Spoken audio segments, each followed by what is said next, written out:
स्थानिक स्वराज्य संस्थेच्या पार्श्वभूमीवर पंढरपूर मंगळवेढा मतदारसंघातील राजकारण तापू लागले आहे। विठ्ठल परिवारातील नेते आगामी स्थानिक स्वराज्य संस्था निवडणुकांमध्ये कोणती भूमिका घेणार याकडे सर्वांचे लक्ष आहे। माढ्यातून आमदार अभिजित पाटील विजयी झाले, तर पंढरपूर मंगळवेढा मतदारसंघातून काँग्रेसचे भगीरथ भालके पराभूत झाले। मात्र भालके यांना 1,16,000 मतं मिळाल्याने त्यांच्या गटाची ताकद वाढल्याचं स्पष्ट झालं। विठ्ठल कारखान्याच्या निवडणुकीत 2 गट पडले होते, मात्र विधानसभा निवडणुकीतही विठ्ठल परिवारातील अनेक नेत्यांनी अभिजित पाटील यांना विरोध केला। तरीही पाटील यांनी जोरदार लढत देत आमदारकी मिळवली।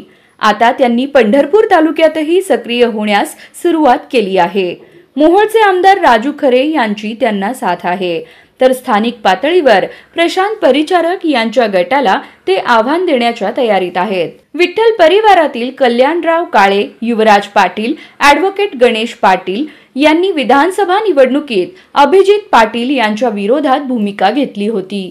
आता स्थानिक स्वराज्य संस्था व कारखाना निवडणुकांच्या पार्श्वभूमीवर हे नेते कोणता निर्णय घेणार हे महत्त्वाचं ठरणार आहे। शरद पवार यांनी अभिजित पाटील यांना सुरुवातीपासून पाठिंबा दिला आहे, त्यामुळे आगामी स्थानिक स्वराज्य संस्थेच्या निवडणुकांमध्ये विठ्ठल परिवारातील नेते एकत्र येणार की आणखी नवे गट निर्माण होणार हे पाहणं औत्सुक्याचं ठरणार आहे।